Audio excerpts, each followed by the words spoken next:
You are listening to Future-Based podcast. Future-Based is an interdisciplinary philosophy platform. For more information, visit futurebased.org. Future-Based Politics is a new podcast series initiated and hosted by philosopher Floris Schleicher. He's specialized in the thought of Slavoj Žižek among other, and his main interests are Marxism and sustainability. This future-based podcast brings you conversations about our political institutions. Topics discussed include how our political institutions are designed and to what extent they can cope with 21st century problems like climate change, inequality, polarization and migration. So if you're interested in politics, justice and the future of economics, this is the right podcast for you. Hello and welcome to Future-Based Politics, the show where I, Floris Schleicher, talk to experts about all things political. Today's guest is Thomas Wells. He's a lecturer of philosophy at Leiden University. His field of expertise is ethics and economics. He's also a public philosopher, writing really interesting and accessible articles for, among others, Philosophy Now, Eon. He works as a columnist for Three Quarks Daily, and he has his own blog, The Philosopher's Beard, which I highly recommend. As a former student of his, I can say he does a great job of explaining important issues in ethics and economics. I'm really happy to have him on the show. Thomas, let's start by the simple and still urgent question. How do you cope with Corona, the pandemic and the lockdown measurements? Well, it's been quite easy for me. I think for most philosophers, we are quite a privileged group. Our work can be done relatively easily from an armchair at home. Our classes are mainly talking classes, and we can still talk over the internet. So I haven't really suffered from Corona. And I think this is actually something about the coronavirus. Some people are barely affected at all. In fact, for some of us, we may have more time for our own mental health and for exercise and things like this. We may be actually better off. But for many other people, of course, the unlucky people, the effects are magnified. So I think this is one of the things about coronavirus. It relates to and magnifies underlying inequalities that already exist in our society. This already seems ethically relevant. So there's a lot of people advocating for big changes, Corona being a chance to change things. What is your take on this? I still haven't figured out, because so many things are up in the air, I still haven't figured out a good way of grasping onto this thing called coronavirus. I can only speak in fragments. So on the one hand, what's going on here is not radical change, but in a sense, radical conservatism. The reason why governments are doing such enormous project managing our lives and our quarantine and releasing huge amounts of money to people, they're doing this for the sake of preserving the system that we have. So in a sense, it's radical conservatism you might find in a war situation. Yeah, that's really interesting. It contrasts a little bit. I recently read Pandemic, the new book by philosopher Slavoj Žižek. And there's something I really find interesting in that book. He says, well, coronavirus makes new policy changes possible, which would have been deemed communist and unimaginable before. He gives the example of Boris Johnson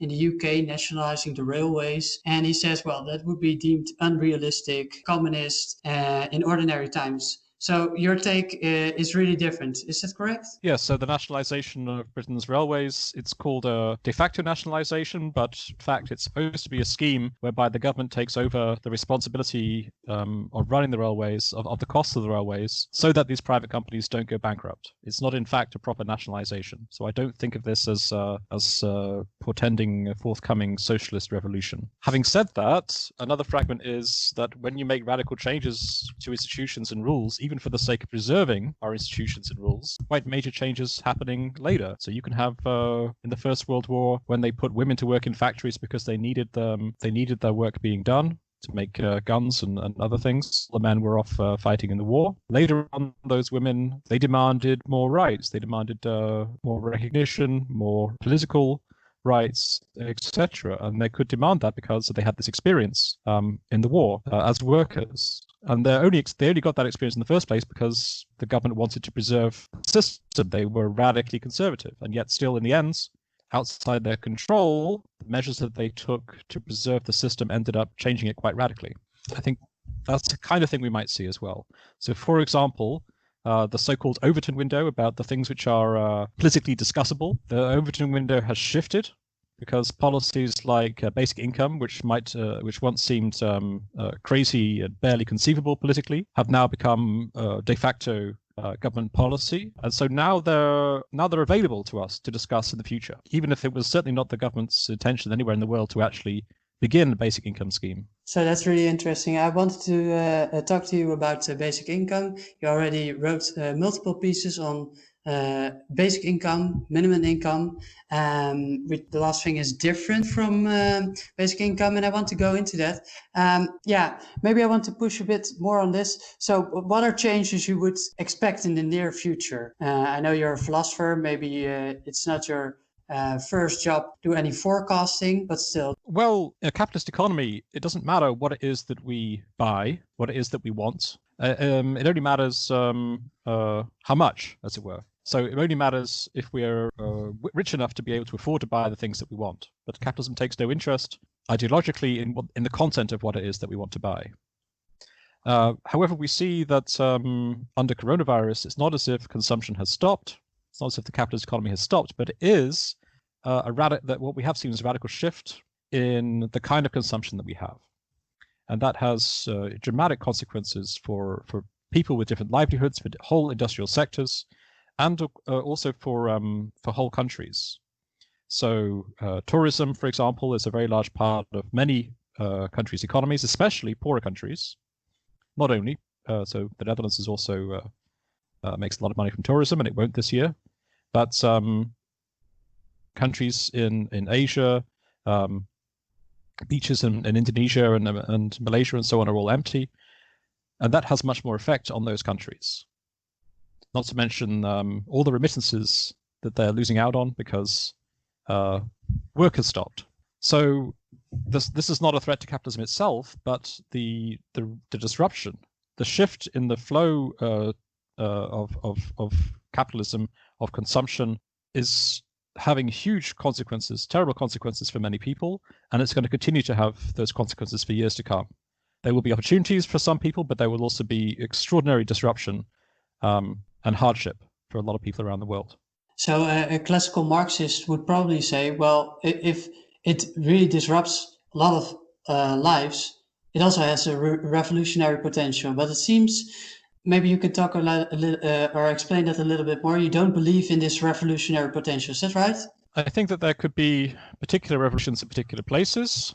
So revolutions can happen when enough people get together and realize that they have an injustice in common. And that can happen in various ways. So natural disasters are also a frequent moment for revolutions, because you have a lot of people whose regular livelihoods are so disrupted, who have nothing left to lose, and who are united then in this experience of their injustice.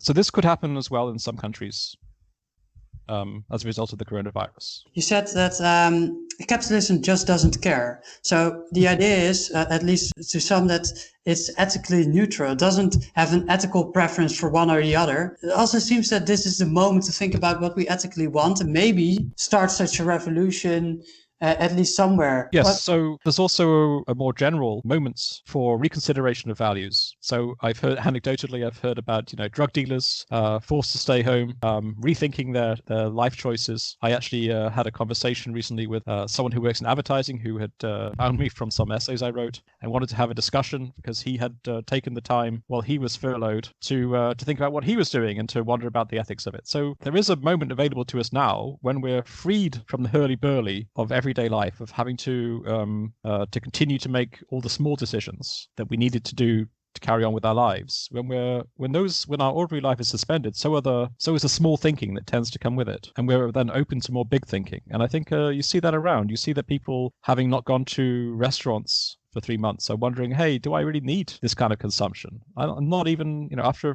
a while, they're out of the habit. They're not attracted to it anymore. And there could be all kinds of other things, such as foreign holidays, that for many people become something that we can rethink. How exactly that will turn out, I don't know. It's only a moment that we could take advantage of or not. Yeah. I think you put it beautifully. So it opens up a space for big thinking, but at the same time, there's this cynicism that, well, the rich will survive this, and it's probably the poor who will be hit most by this crisis. Something I think that capitalism isn't that ethically neutral. It automatically chooses the side of the rich. Do you agree? Not exactly, but it's biased towards those who are able to pay, which is not only the rich, of course, and even the poor have some money. So it also serves them, but it serves them, less. I agree. Capitalism has this sort of bias. It serves anyone's interests who has the ability to pay, and of course, some people have far more ability to pay than others. And those people get yachts, and the people who have less ability to pay, they don't even get the essential medicines they need for their illness. They don't even get masks and other PPE they need to prevent themselves from spreading the coronavirus, or soap to wash their hands. So I agree, capitalism has that bias, but I don't know if this is something particularly about the crisis. I don't know if this is something that's particularly open to discussion, debate as a result of the coronavirus. So the coronavirus just makes it more visible. Yeah, so a lot of what we're seeing is ugly truths about our society that are made more visible by the coronavirus, as if it was a scientist's experiment. Scientists make experiments that try to create a radically unusual situation, and in that radically unusual situation, you can see much more clearly the same kind of forces which are always operating, but which are normally harder to spot, normally invisible. And so that's what coronavirus does. It makes, for example, this bias of capitalism, this disinterest, that capitalism has in our well-being of human beings more visible. It makes the inequalities more visible. It makes the failure of politics, of democracy that we've been dealing with, ignoring for the last 30 years, more visible.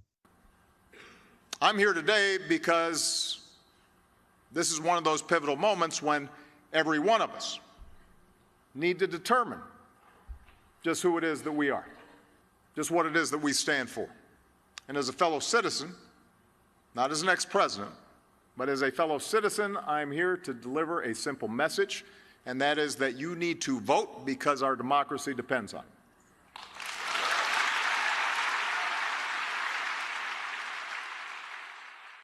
What you say, these things you just named, so democracy, for instance, is an ethical category which we have to take into account when we evaluate capitalism and how things are going at the moment. Yeah, so democracy should be a supplement to capitalism. So capitalism is a very efficient system for producing prosperity, for wealth.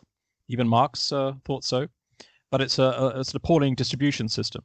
And so you need some kind of democracy to make capitalism remotely humane. But the thing with democracy is hard work, much harder work than we have been used to think. We're used to thinking, oh, we've got democracy now, it's done, because we have this right to vote. Every so often we bother to go out to vote. Every so often we tune into the political conversations. And we think that's all we need to do. And it turns out that no, democracy is much harder work than that. And then if you don't do democracy right, then you have a collapse in institutions of governments and in trust in governments, the quality of governments. And then you can see now that the tide is out, you can see the countries which thought they were doing fine, but which are in fact wearing no clothes, as that saying goes. When the tide goes out, you can see who actually was wearing clothes and not. And we name some countries, examples. Sure. So some countries like Germany, I think also the Netherlands, but perhaps Germany is the most impressive country in Europe, where the trust in government was good, where the quality of government was high. They have coped the best with this crisis. If you look at countries run by populists or extremely open to populist politics, then you see division in political culture, in trust in society. You see incompetence in government, and you see dramatic failure to care for people and also to pick up the pieces, to care for the people who get left behind by the inequality effects of coronavirus. So America, for example, where you have Trump, who only runs for his side, for his supporters, who doesn't have anything to offer other Americans. Bolsonaro in Brazil, the same.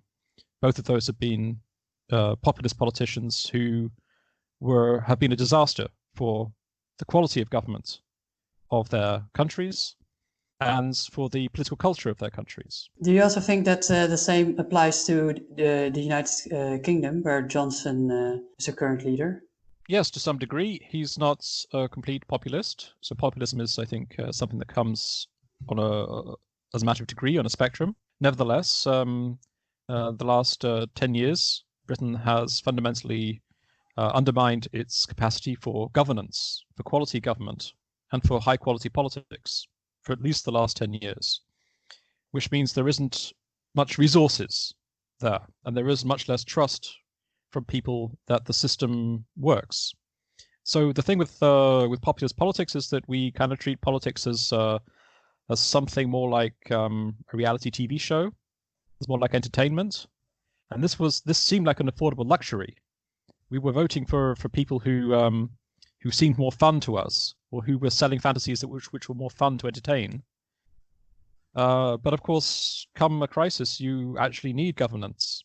You actually need good quality bureaucracy to coordinate a response and to protect the weakest. And protecting the weakest then also protects the richest at the same time. Someone who disagrees with you might say, well, you talk a little bit too negative about populism, because populism is giving the populace, the people, what they want, right? And what's wrong with that? Isn't that democracy functioning at its best? I think that the populism is very much an anti-democratic idea, because I follow Jan Werner Muller's accounts quite well of populism. I'm quite persuaded by it, and he sees it as an anti-democratic phenomenon in which the true people are identified not as the majority, but as the true people, as the true soul of the nation. And this is a kind of bizarre, mystical claim which cannot be falsified and which provides an answer to everything. So if Trump had lost the election, for example, he was already saying he couldn't lose because he was representing the true people of America. And if he lost the election, it must be a conspiracy. He couldn't have lost the election. He could only have had it stolen from him. And this is the kind of attitude of populism, I think. Yeah, but let's not talk too much about Trump. Everyone else talks about Trump. Yeah, no, there are far more interesting things, and we digress a little bit now to more to politics, and I wanted to talk to you about economics and ethics, and politics obviously ties into that.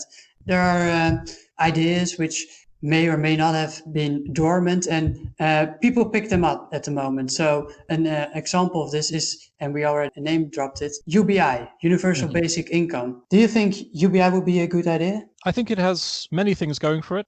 I think there are also some moral as economic problems that it has. It's not perfect.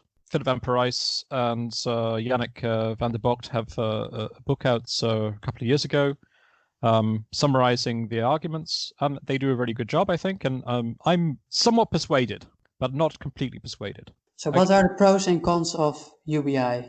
Well, I think the pros are fairly well known by now. I can state them relatively quickly because this is so much in the public discussion now. I mean, this is one of the successes of the basic income movement to make a lot of people start talking about it, although until this moment it hadn't reached the political sphere properly. Some of those advantages are that people at the moment have to work to survive, and that means that people have to do demeaning jobs under poor conditions just to survive, just to pay the basic needs. If everyone had basic income, then everyone would be free from that subsistence requirement, and then they could choose the kind of jobs they enjoy and that would actually express their values, their interests. So this means that the kind of privilege that I have to get to talk about philosophy and read philosophy all day, which I love to do, this is the kind of thing that more and more people would be able to access. They wouldn't simply have to work at the drive-through at McDonald's or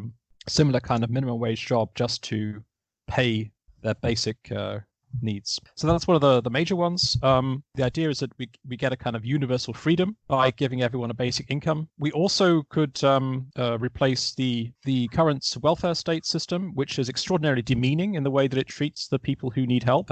Even the Dutch system is extremely demeaning to the people who are asking for the basic welfare payments to survive. You have to go through all kinds of assessments. You have to prove that you don't have other income sources. You have to prove genuinely needy, that you deserve this. In some countries, you even have to pee in a cup and so on, and be drug tested, all these kinds of demeaning, invasive, bureaucratic things. And this is something that people would also be freed from. If everyone got enough to live on automatically, then no one would have to go through such an invasive, demeaning, and also extraordinarily expensive bureaucratic system. It could be there 1 minute, he said change next minute. You have to get the change in right away.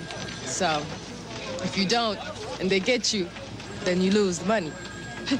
91.6. SocGen, New York, dollar Paris, and 22. I think there are three, maybe more, but three main concerns raised about universal basic income. One is that some people have to do the demeaning jobs, right? Maybe you don't want to work at McDonald's, but someone has to. So that's actually a strength, I think, of the basic income argument, because it really makes clear that our present system depends upon keeping people so poor that they'll be willing to do horrible jobs. And so one of the ideas about the basic income is the kind of jobs that people find most horrible, those jobs won't exist anymore if we have a basic income, because people won't need to do them. If those jobs still exist, they'll be paid a lot more and they'll be much more pleasant. You won't get the kind of conditions you get now in minimum wage jobs so frequently around the world, where the people who take that work get really abused and mistreated by customers and by their managers and so on. Because in the case where you have other options, in the case where you don't need to take the job, you don't have to take the job, then you have the bargaining power, you have the ability to walk away, and then you start to get improvement in quality. So probably the worst jobs in our society, the jobs that we ourselves, would really hesitate to take, the kind of jobs that perhaps our middle class parents would worry about or threaten us with if we don't do our homework. Those kind of jobs would disappear. No one would have to do them. So we middle class people don't have to do those jobs, and in the future no one else would have to do them either. Won't that affect the productivity and maybe even make it even more grim? Makes it possible to collapse society, for instance, when all those jobs will be changed in, easier, maybe jobs which will attract more lazy people? Yes, but laziness is wonderful. We should all want to be lazy. Laziness is how humanity achieved our present state of civilization. Laziness is the greatest motivation that we've ever had. It's how we get economic growth. Fundamentally, economic growth is a matter of technological efficiency gains by finding a way to do more output with less input, i.e. to do more with less, which is the definition of laziness. So that's how we got to our prosperity, is with laziness. So there's nothing wrongful or shameful about it. I don't think we should fetishize work, especially the kind of horrible work that we would, as I already said, that we would find it horrible to have to do, horrifying to have to do. If it's not good enough for us, then it shouldn't be good enough for anyone. I think it was Milton Friedman who once said there's no such thing as a free lunch. Is that correct? Was that Milton Friedman? I think it's the kind of thing he would have said, sure. Do you believe there's such thing as a free lunch? No, but you can have sometimes changes in institutions which can make almost everyone better off. It doesn't mean that everyone will be better off, but it does mean that the gains more than compensate for the losses. And that's also the case for technological development or the benefits of trade. Certainly some people are made worse off, significantly worse off in some cases, but overall there are much greater gains. Overall we have progress, and if we are politically set up in the right way, we can use huge gains to compensate the ones who lose out. That's the job of democracy, to make sure that happens. It's and not you automatic. think that basic income might be a way to establish that, right? To compensate by taking some money from the winners and distribute it to the losers. A good tax system would already do that. It would already compensate. And in the European Union, at least, there is a substantial transfer of income from rich to poor via the tax system, and also via the pre-tax system of sector-wide labor agreements and so on, which keep wages much closer together than they would otherwise be. So this is already, I think, a job of a decent society to take inequality seriously. But I think that the basic income is not only about inequality. It's not only about the gap between rich and poor. It's about having a floor beneath which no one should fall, guaranteeing everyone in our society access to a decent middle-class life, whatever their background, whatever parents they were unlucky enough to be born with. They should still have that right to a decent life with the chance to live according to their dreams and desires. Something I heard Rutger Bregman once say. He's a Dutch, historian, and he's also a writer. You may know him from Humankind, his new book, or Utopia for Realists, in which he advocates for universal basic income. I once heard him say in a podcast that one issue he finds a little bit more complex and harder to address is the question whether or not it will have effect on inflation, so the worth of money itself. What do you think? Well, there may be macroeconomic effects of having such a transfer, and I'm not a real economist, as it were. I can't trace those through. I think it's not an insuperable problem, and certainly it's something that the economists can do their best to model in advance. But then we could also experiment with. So we could see what happens if a country the size of the Netherlands starts giving a basic income of 500 euros a month or something, and see how this goes. We don't have to just be afraid of this possibility and then hold ourselves back. Economists and central banks and so on do all kinds of experiments. They try all kinds of new things because, so we shouldn't be afraid of it just because it's new, just because theoretically super strange things could happen at the macroeconomic level. Also, we have evidence from middle-income countries which have schemes relatable to basic income. These are often conditional cash transfer schemes, such as Bolsa Familia in Brazil, and similar schemes that exist in India and Mexico and various other countries. And those schemes are not very generous. They're much less generous than a rich country scheme would be. Nevertheless, and they often don't cover the entire population.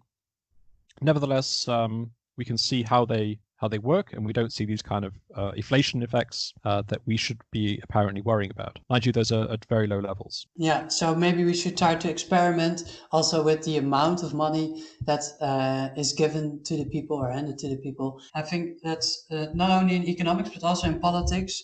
People, it seems to be, are afraid to experiment, while there are ideas out there to try. For instance, there's this Belgian, again, he's a journalist, writer, historian. Some maybe even call him a philosopher, David Rybrook. He is a writer who is advocate of more people participation and going back to a Greek city-state like democracy, where you just randomly pick people to do political jobs. And maybe we should also do that on an economic policy with universal basic income. One more thing I wanted, a challenge I want to raise here is that some people might say, well, it might help the poorest, but it doesn't change the system. So it is not really a fix for the real problem. You're treating the symptom and not the cause. Do you agree with that? Let me first go back to what you were saying earlier. Mm-hmm. I think that there is a kind of good reason for at least small c conservatism about utopian policy proposals like basic income, because so many people's lives are at stake here, livelihoods.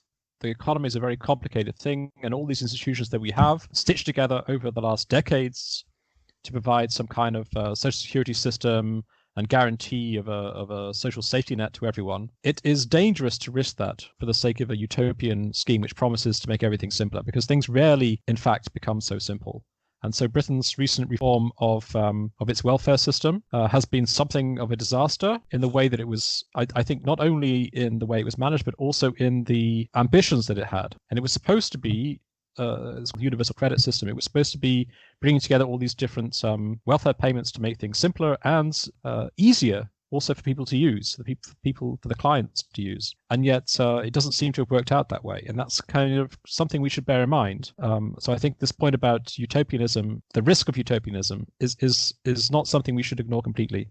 We should be cautious about making these huge reforms. Even if we're convinced it's the right thing to do, we should be cautious about how we do it. And we should plan also for the worst.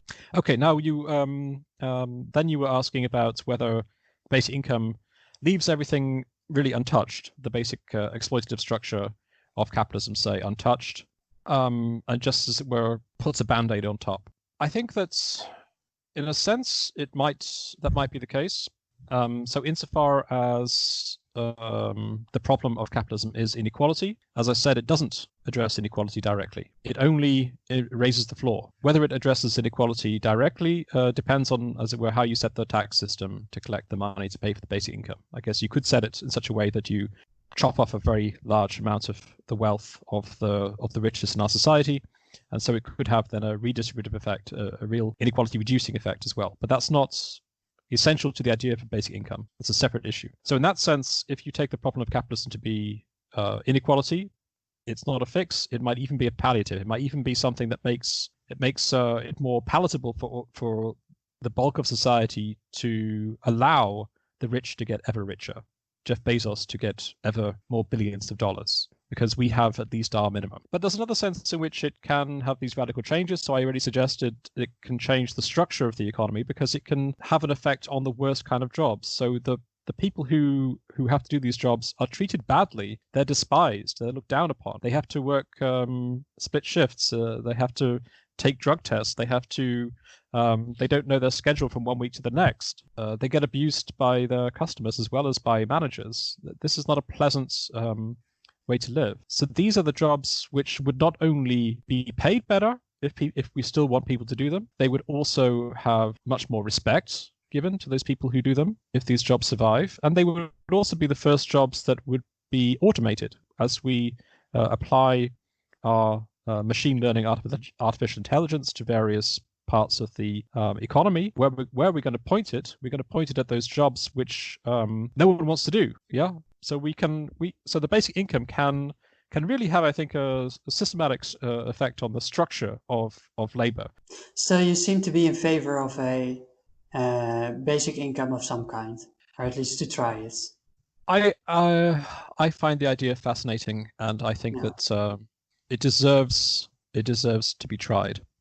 Yeah. But it will not be a silver bullet. We should know in advance it's not going to solve all our problems. It will, in fact, bring new problems with it. So I think that there will be implications for freedom of movements. So the welfare state already gave us this strange situation where if you have the rights of a Dutch resident, of a Dutch citizen, then you get to have the benefits of the welfare state. But in order to make this affordable, there has to be control over membership. So it structures a kind of insurance scheme. All the welfare states that we built are structured as insurance schemes, and that means that the premiums that are paid by the members have to add up to the outgoing payments for the beneficiaries. And we already see that once we invented the welfare state, we immediately had to build enormous barriers at the borders to keep out migrants who would be attracted by the payouts, but who wouldn't be able to pay the premiums that are needed for the system to be affordable, to be sustainable. I think that that a lot of our current antipathy towards migration from the poor world to the rich world is driven by the fact that we have a welfare state that is generous to people who are insiders. That means we have to keep out outsiders. And this would get even stronger, this effect, if we have a basic income scheme. It would be even harder for people from abroad to, especially the poor, to come to a rich country like the Netherlands, because we would be afraid that they're just coming for their share of our basic income. And we wouldn't want to. So basic income might fuel xenophobia. Well, it might fuel a hard choice. Yeah, that we have to either we keep out migrants even more assiduously than we do now, economic migrants, in order to protect the rights of insiders, build the wall higher, or we let them in, but then we have a kind of apartheid state within our society, in which some people have full rights to basic income and some don't. And that would also be rather appalling. Neither of these are attractive options. These are the kind of things that happen if you try and build a society in which everyone has a right to a decent middle-class lifestyle. Then, of course, you're going to have to protect that from the swarms of people outside who would also very much like to have that. I propose we move on to another related topic. And here you are really an advocate, I believe, of a global minimum income. Can you tell the listeners what a global minimum income is and how it differs from a basic income? Okay, sure. So my idea is that There are around 1 billion people in the world, around a bit less, about 10% of the world's population, who are living in desperate poverty. And my idea for basic minimum income is that we simply make this principle that no one in the world should have to live below the poverty line of about $1.90 per person per day. So $1.90 is very little money. It's rather less than you would be able to get a coffee from Starbucks for, I think, nowadays. It's less than the average cat in the first world has spent on it every day. And so the idea is, let's just make a rule. No one in the world should have less purchasing power than a pet cat. That doesn't seem too much to ask. It seems, as I characterize it, as almost the minimum we could let ourselves get away with. But it's still more than we have at the moment. So it's still progress. So even this minimum is still far more than what there is at the moment for about 750 million people. Yeah, and you worked this idea out, and one question obviously is how is this going to work? How, for instance, are you going to get that money to the poorest regions on Earth? Well, as a philosopher, I don't normally get into logistics, but one of the issues with basic income is that almost every basic income proposal you've ever seen always involves some intense discussion of logistics, so I couldn't avoid it. However, my claim was that the logistics are actually relatively simple, much easier than you might think, and especially in comparison to anything else you might want to do. So money is very easy to move. Many people, even in the poorest countries, have mobile phones. You can even move money that way through mobile phone credit systems, but it would make more sense to set up of course, a new bespoke system. But money is relatively easy to move. Everything else that we could try to do for the poorest people in the world is much harder to move. So sending food to who are stricken by famine is actually extremely expensive and inefficient. Even the World Food Programme nowadays focuses on sending money to those areas. And if people have money in those areas, then capitalism, our old friend, capitalism will find a way to get food to those people so long as they have money in their hands. So even the World Food Programme now focuses on income support rather than sending food. And the same thing goes for other kinds of aid systems. If you want to enhance the education system of Liberia, it's extraordinarily difficult to do that. It's much easier to send money. So although it's certainly a logistical challenge to send money to every poor person in the world, it is much more feasible than anything else we could try to do, or that we presently try to do to help. And so, setting up a universal biometric database of all residents of a country, this is the kind of thing that would be required. Is it hard? Yes. Is it expensive? Not as much as you might think. So India has set up a biometric register of pretty much all citizens, I think, by now. I think it's up to about 95% of everyone is now in it, using fingerprints and retina scans to establish an identity for every Indian, an official identity. And this is the kind of thing that you need in order to run a basic income scheme, but it's also useful for many other purposes. And I think in India it cost a few $1 billion. So altogether to set up and run over the last 10 years or so. So by all means, major logistical challenges, but not insuperable. Yeah, so it's hard, but it's easier to do than most charity programs. That's what you're saying, yes, right? Yes. Okay, yeah. And I think someone advocating for charity might say, well, maybe it's harder to, for instance, get electricity going or a pipeline going in some part that is some faraway part of Africa, for instance. Would you say that, that might be also something very good to pursue, and although it's very hard, my easier solution would be better? So I said this was a minimalist position, and I think that it's not everything, it's not the whole of poverty. So a large part of poverty is simple lack of economic command, and that can have terrible consequences. Yeah. So the idea of solving a famine, this is how easy it is to solve a famine. If the people in these areas have money in their hand, then people will find ways to bring food to sell it to them, and the famine will be over. That is how easy it is to solve a famine. Even when the infrastructure isn't around? Yes. Of course, that raises the costs of getting there, but infrastructure is not it's not something that holds back capitalism. So you can buy a cold Coca-Cola, you can buy a cold beer in the Congo. At the end, in the smallest village, you can still go and buy a cold Coca-Cola or a cold beer. And that's amazing, and that's capitalism in action. But you can't get medicine. That's too complicated, apparently, or at least the systems that we have don't work for that. So by giving people purchasing power, you solve a lot of the problems of poverty, and you solve them much more effectively than charitable or government aid projects have ever managed to do. Also, you don't solve every problem. So there are all kinds of other things such as education, electricity infrastructure, road security, which you cannot buy just by yourself. Even if you have, $2 a day and you only had $1 before, now you have $2 a day. So you're twice as rich. You can now afford enough calories for yourself. But that doesn't mean you can set up a school system or control gangs of roaming gangs on the streets that are terrorizing everyone. These are things you do need government for, but I still say that at least you're much better off than you were before. And that's something that we can do much easier than we can try to provide security for people in the Congo. So poverty might be a systematic problem. Handing out cash won't help if there isn't, for instance, you can't buy water if no one is selling water in your region. But for most people, it will help. So I think that there are lots of things you can buy. Water is one of them. People will appear with water to sell. Okay. So that part, that works. It's more the collective goods.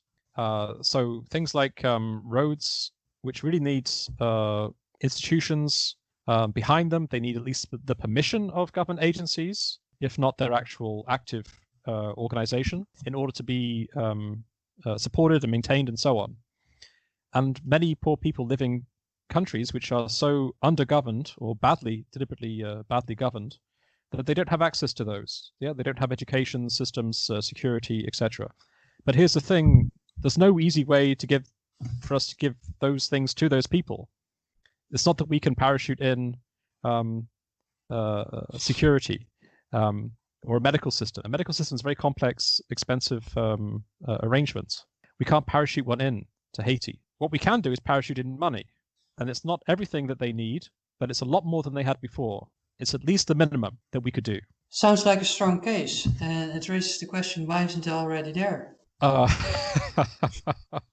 Nice question. Perhaps a couple of reasons. I think that there are, in fact, increasing evidence about the benefits of the effectiveness of cash transfer schemes in middle-income countries and even in in very poor countries. And this evidence wasn't there before. And this also reflects a more empirical turn in economics, in academic economics, a turn away from really very mathematical kind of theorizing to a much more empirically grounded concern, and also concern again with development economics, which was missing for a long time. And so this has given more evidence in support of this kind of idea that I had. But it also it's also an issue of attitude. And it seems to me that the idea of a global minimum income is revolutionary in that, for two reasons. One, it's so simple. It requires almost nothing. So it requires almost no aid agency involvement, which really makes them unemployed. So it's not surprising that they didn't think of it. But also it's radical because it's a bottom-up approach. It doesn't work by a top-down bureaucratic management of programs.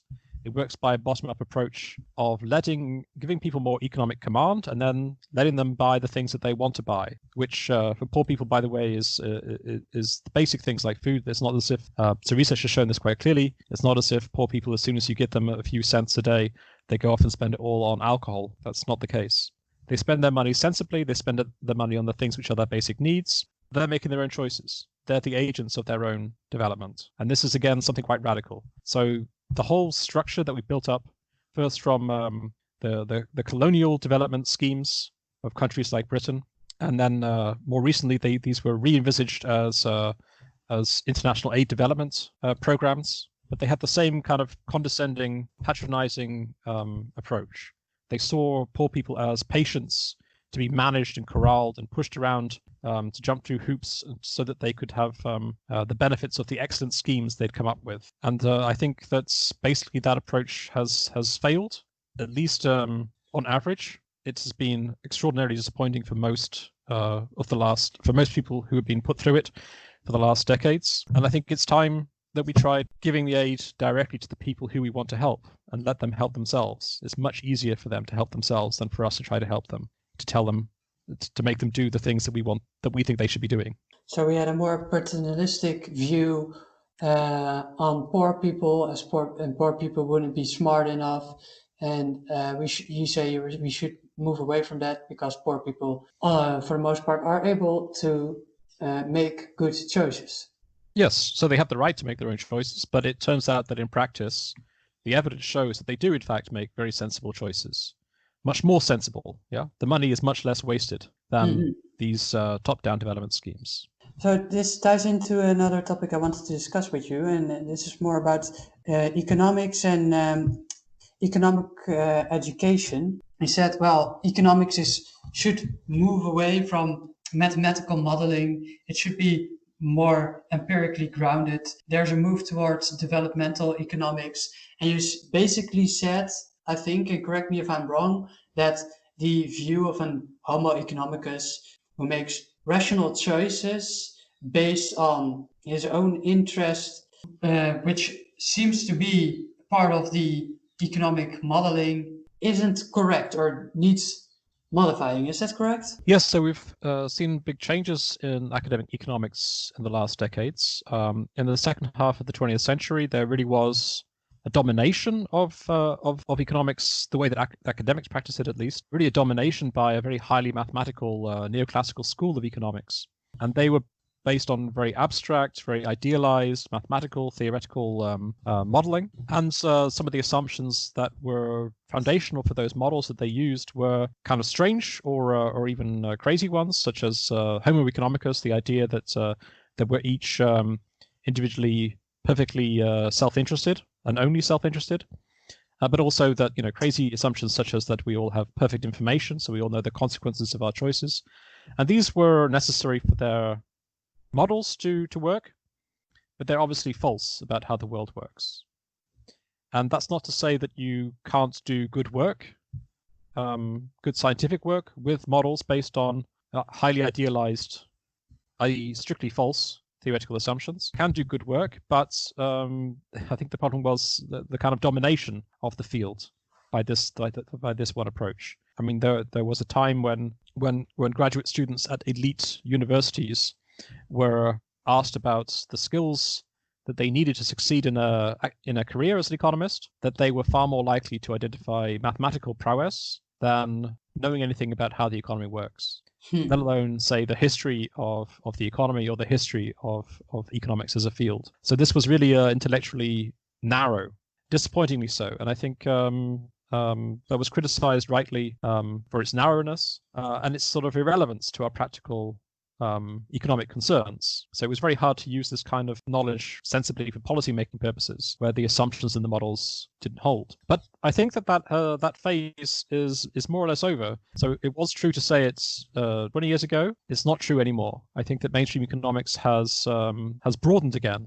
We have returned attention to empirical evidence and methods. So we have experimental economics, we have this behavioral economics that's so famous. We have randomized controlled trials. We have much more empirical methods, empirical contact, far less pure theoretical modeling, and we have more links to neighboring social science disciplines like sociology and psychology. I think this is reflected in the recent Nobel Prizes. So we see a real shift in the character of economics, and I think it's a good shift. It's a shift so economics is better able once again to deal with the kind of problems that we face as an academic discipline. It has more resources available to it to understand and grapple with those problems. Having said that, it's not completely broad, and nor should it be. The Marxists are never coming back, and that's a good thing. And why is that? Because they're the flat earthers of economics. It seems that at the moment that Marxism, at least it seems to me, is becoming more popular. It seems, at least at the moment of crisis, people always go back to some classic texts, and Marx being one of them, especially his Communist Manifesto, because, well, that's short and easy to read. But you think that would be a mistake? Well, I think the popularity of Marxism is no guide to its reliability, any more than the popularity of Trump is a guide to his quality, or the popularity of the flat Earth theory itself is becoming more popular. It doesn't make it any less wrong. So I'm saying that in mainstream academic economics, so the places where they try to best understand the shape of the economy and economic problems, Marx is still a non-entity. Elsewhere, Marx is popular, but I haven't seen him taken seriously in an economics department for some time. And I think that's really a good thing. There should be some point where we say, look, some theories have failed. Maybe he was a very nice guy. Maybe he wrote very well, although he didn't always write very well in some of the pieces I've read by Marx. Maybe he had some great ideas. It doesn't matter. The thing with science is you have to get over your mistakes, get on with it, and keep making progress. If you're in the humanities, perhaps you can go back and look at Plato again and read him and still be in wonderment at him and still enjoy him and still want to talk about him. But not in science. In science, you have to be able to leave the bad ideas behind, and that's also something that economics has managed to do as a science, and it should do. And that's why you find that most Marxists who are left in the world are hiding out in humanities departments, exactly where they never throw anything away. And where they don't specialize themselves in economics. Yes. So there is something to be said about, any science as a discipline. It keeps some ideas out so that the attention can focus on the ideas which the community sees as better, as more credible, as more fruitful. It has to have that disciplinary aspect. Yeah, you can't have an open mind to all the different theories. Mm-hmm. You have to have a closed mind in order to be a successful science. And the key is, are you having a closed mind against the wrong things? Yeah. So there was a while in the end of the 20th century when economics was so narrow. Yeah, it was too closed. It was doing the job of a discipline of keeping out unhelpful ideas, but it was keeping out too many ideas. In the end, it was bad for the fruitfulness of the discipline of economics itself. So this is obviously something to be debated, exactly where the line should be, but there should be a line. Yeah. So there are a few interesting things you said there. One of them was about the progression in economics. I want to ask you about it, but before that, I want to play devil's advocate once again. Some Marxists might say that, for instance, Jeff Bezos, that he's so rich proves them right.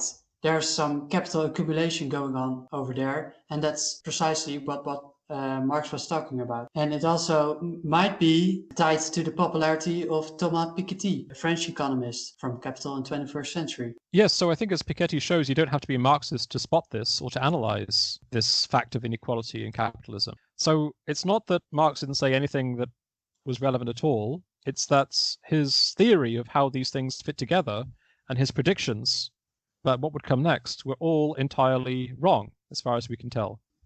It's not that he didn't say anything that didn't connect at all, otherwise no one would have listened to him. So obviously he spotted inequality, yes. He wasn't the only one. He was the one who made the special claim that I have a science that explains everything. My socialism is not just an ethical socialism, my socialism is scientific socialism. And, well, unfortunately, insofar as Marxism tried to be a science, it has failed. Yes, so there are many reasons that you could be concerned and worried about inequality that have nothing to do with Marxian analysis, and Piketty shows that too.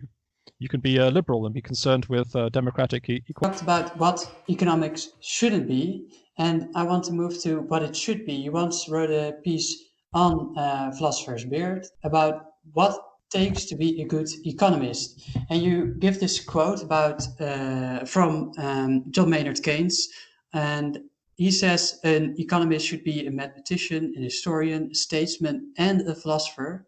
And as you said, maybe we focus too much on the mathematician part in economics. And I want to give you an example which might go against what you said before, that economics is moving away from this mathematical approach. Because, and this is anecdotal, I have a friend, she took some economics courses, she studied philosophy and also did some economic courses, and she said it's all about making a profit, the mathematical approach. And for instance, she said in all the courses she took, sustainability was mentioned once, and they didn't elaborate on it.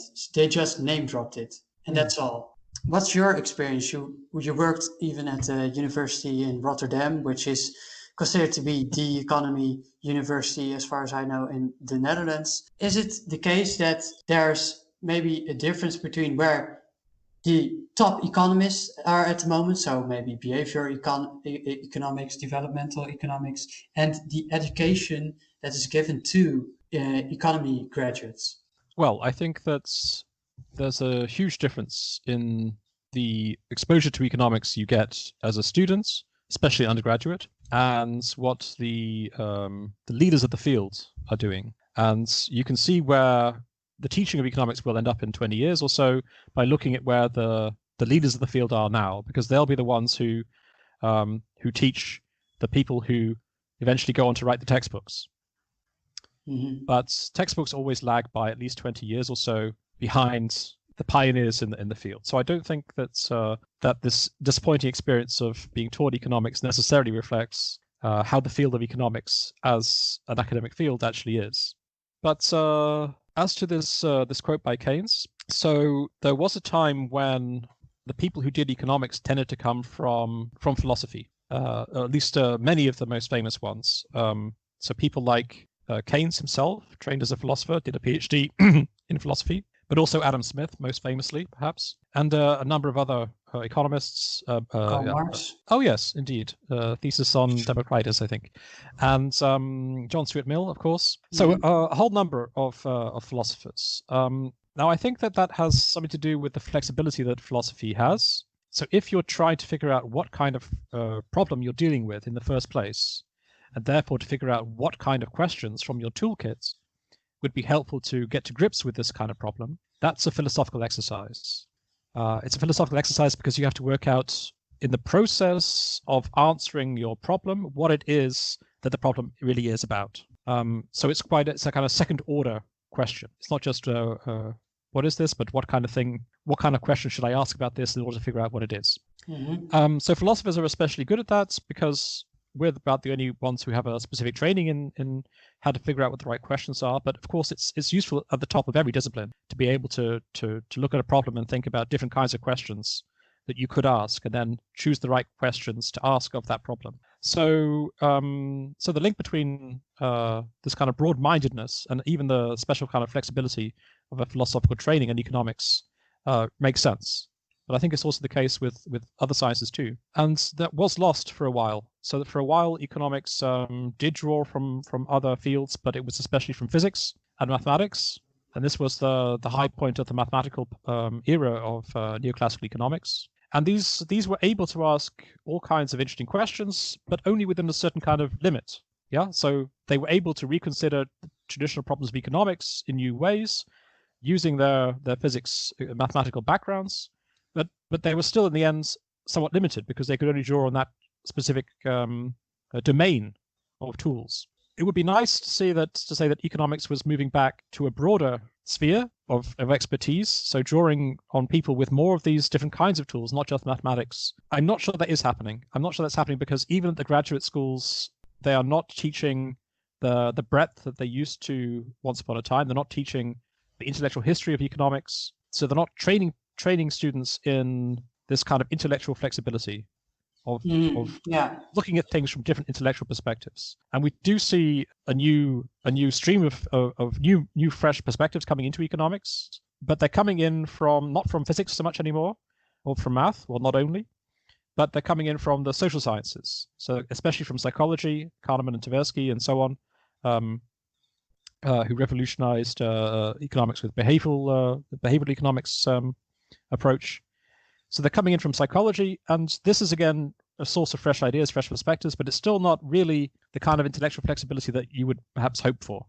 Yeah. You can see a flash of that when you see someone like Piketty or Amartya Sen and how they use their literature background. So Amartya Sen often talks about his inspirations from Sanskrit, because he could have been a Sanskrit scholar.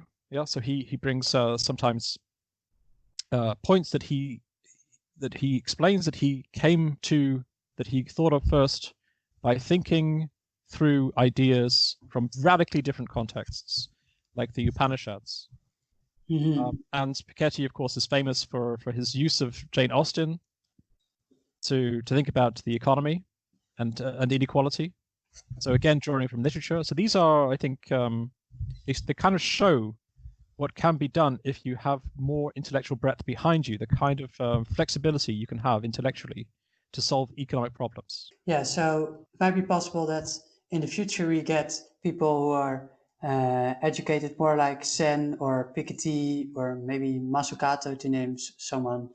But we should also be more flexible in economics and maybe also educate them in the history of economics, I heard you say, and this ties into how we know each other, because, and this is what the listeners might not know, I was a student of yours. During my master's, I took a course in world capitalism and its critics, and in it we discussed, well, the history of ideas in economy. What would you say should I and other students take from such a course? Well, that was also one of my favorite courses I've ever taught. In fact, I had such a great group of students. You were so willing to read so much, so we really managed to get to grips with some wonderful classic texts. I think we were reading something like 150 pages a week, and well, with the enthusiasm of the students, it really worked. So, what is it that you need to take away from a course like that?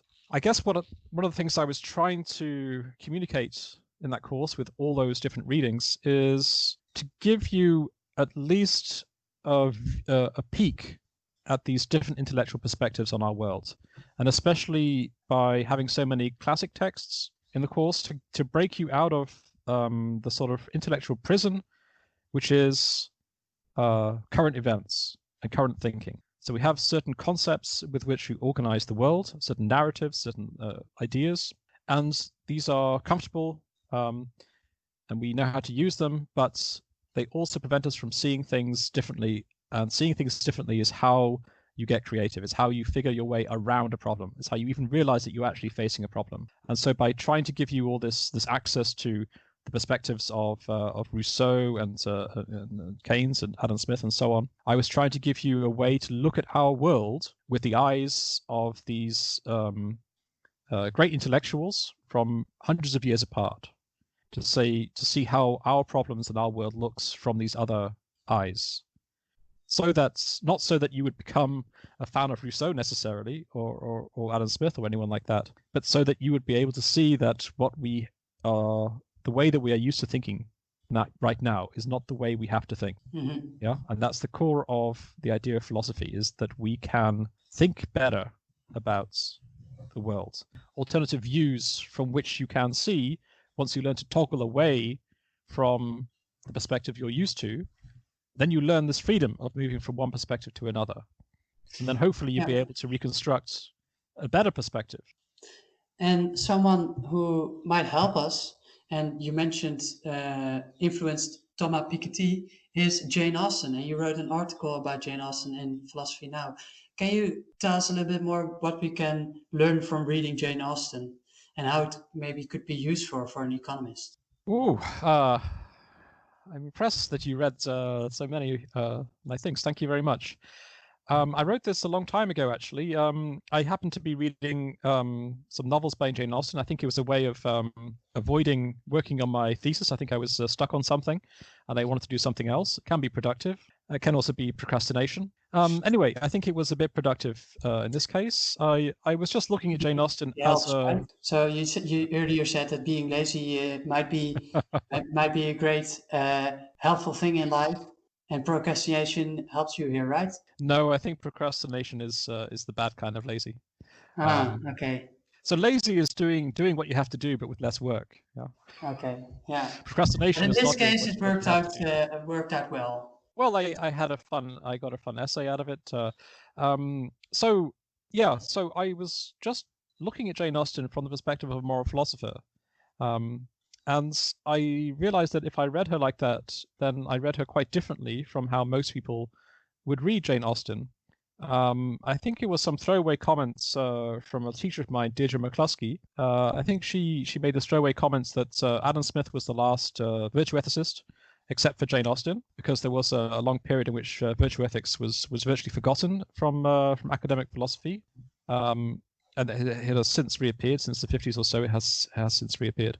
But Jane Austen was so this is maybe where it came to me from, to see Jane Austen as a moral philosopher who was a virtue ethicist. And then, I realized that this is not how she is normally understood in literature departments, for example. I guess this is an example of how philosophers look at the world differently. It's also perhaps an example of how we look at the world with our own narrow vision, because when I was reading Jane Austen, I couldn't see the kind of contribution she was making to the history of literature, because this is what I'm ignorant of. But I could see her as a moral philosopher, which literature professors might not. I thought that she analyzed and taught various moral virtues, including, if I recall correctly, some quintessential bourgeois virtues, such as amiability, which is how to get on well with the people you have to get on well with, even if they're not especially nice people. So this is a kind of skill you need if you're moving around in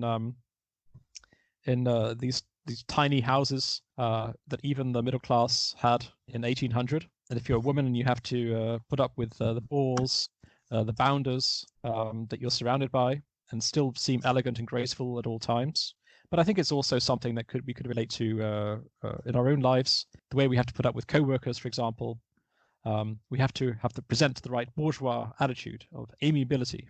Yeah, so I analyzed her as having these different virtues. I found her quite a amazing resource as a moral teacher when I started looking at her in that way. It's also something Alistair McIntyre in After Virtue discusses. That's why I recently read that book, and that's why the article about Jane Austen stood out to me as something I wanted to read. So listeners might also want to take a look at your article and maybe even After Virtue by Alistair McIntyre. There's one final topic I would like to examine with you, and that's fairness to the future and future generations. I have a guest coming up on this series who's going to talk more extensively about this. But you also wrote about problems in sustainability, how we could be fair to future generations. And you're an advocate of trustees of generations to come. Can you tell listeners more about this? Well, this is an idea that I explored. I don't know if I'm a full-fledged advocate, but I thought it was interesting to follow it through intellectually, and I would welcome further discussion of it if other people feel the same way. So the idea I had was that we have this basic intuition, common sense intuition, that we should care about the well-being of people in the future. And yet its philosophy has somewhat stumbled in working through that common sense intuition and giving it an operational kind of conceptual framework so that we would know exactly how to act to satisfy that duty. So philosophy has been quite weak in explaining what that duty comes from, how it works, etc. And so I've been exploring various ideas to try and fill that gap, because I think it's disappointing if philosophy can't even catch up with common sense. And one idea I had was to make it really practical, to make this to actually give votes to the future, so we can overcome our, as it were, presentism. So we have this common sense idea that we should care about people in the future, but we find it hard to actually carry that through to our actions, partly because philosophers have failed to build the concepts, but also because of the kind of people we are as human beings, which is kind of short-termist. And when the chips are down, we often act only in our own immediate self-interest. So the economists are not so wrong on that. So I thought, well, how do we get around that? Well, let's provide us an incentive within our existing political system for taking the interests of future generations more seriously. And I came up with this idea of setting aside 10% of the voting block in every election, for representatives of future generations. And who would fill that role? I suggested NGOs, but it's the kind of thing that's up for debate. But the idea of it is that as soon as you have a significant voting bloc with a mission to represent the interests of future generations, then you make future generations present in our current political debates. And then you make politicians interested in satisfying the interests of future generations. So you change the orientation of the system by changing the incentives that the system has. And in a relatively straightforward intervention, you can have perhaps quite a positive and extensive result. So politicians, like capitalists, they will go to where the votes are, and so once there are votes available for helping future generations, politicians will compete to get those votes, and then hopefully this will bring in far greater concern for the implications of our current decisions for future generations, whether that's building dams or choosing our energy mix that we're making decisions about right now. All those kind of decisions, we would automatically take much more seriously the implications for future generations. So that's the rough idea.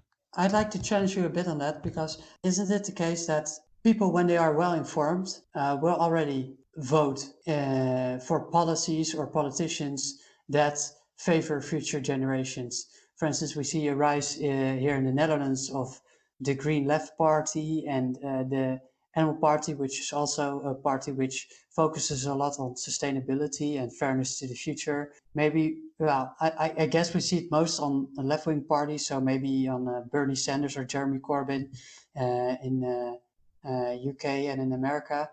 Is it not an information problem? So there's two problems. There's a motivation problem and also an information problem. So the motivation problem is that for most people, most of the time, the future isn't that important to us. Even if we do have some idea that we should be concerned about the future, we don't necessarily vote on that. It may not be the most salient thing in our minds because we have so many other things also to worry about. It's not that we necessarily don't care about the future, it's that we have so many present concerns that tend to dominate our political concerns, our political behavior. And that's not unreasonable. And the second problem is an information problem, which is that it's very hard to judge the consequences in the long term. So it's very hard for an individual voter to be able to assess the implications of a choice between a nuclear power station versus a different renewable kind of power station, a choice that's being made. It's very hard for them to assess that and how it will pan out over the next decades. And these are not the kind of decisions that democracy is very good at, because democracy, I think, is much better at making decisions where if things go wrong, we can punish the people who made those decisions.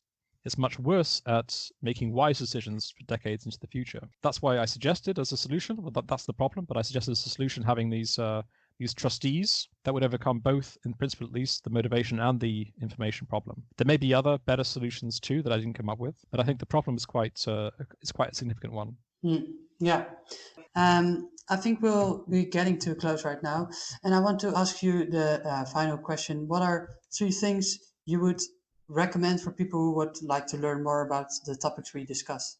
Who would like to learn more about the topics we discussed? Well, there are various essays of mine and papers that you mentioned, but I think you already mentioned those, and so perhaps it'd be more interesting to say some other suggestions. And so let me then give three things that I recommend in the lights of our present situation, especially with the coronavirus. And the first thing is that I mentioned this a couple of times about how hard it is to figure out what's going on, how hard it is to understand. And I recommend then a short essay on this exact issue of the struggle to figure out what's going on with coronavirus, so that we understand the situation that we're in and why it is so especially confusing. So this is an essay by Venkatesh Rao, and I'm sure you can put up the link later. Let me then say another thing to recommend. So this is going from sort of micro level, one particular thing to read, to broader. The next thing is I recommend stop reading stuff about the coronavirus. Slow news, or even non-news, to try to put things back into perspective. So at the moment, we're all reading every day, sometimes several times a day, checking the latest statistics and so on to figure out what's going on. Well, nothing much is changing. It's just we're just listening to the same story over and over again about COVID. So I recommend slowing down and trying to read about other things that are happening in the world. And third thing, which is a philosophy of life for uncertain times, which is Stoicism. So if you're lucky like me, if you're at home, or at least at home much more than you used to be, you have a little bit more leisure, but you also, of course, have coronavirus on your mind, then I recommend looking into Stoicism. It's a practical philosophy of life. It's not just a way to understand how the world is, what problems are interesting. It's also supposed to be practical to help you to master the challenges that life brings, and especially when we're subject to so many things outside our control. So I would recommend Stoicism. There's a lot of resources about that. Massimo Pigliucci has a book about it recently, and there are many other resources that are easy to find on the internet. I recommend trying that out. Mm-hmm. So these are the things that I would recommend to cope with the ongoing emergency. Okay, great. Thank you, Thomas Wells. It's been a pleasure to talk to you. Cheers. It's been a pleasure. For show notes, resources and more information, visit futurebase.org. You can reach out to Floris at floris@futurebase.org. The website of Thomas can be found under w.twells.org. Thank you so much for listening. Until next time.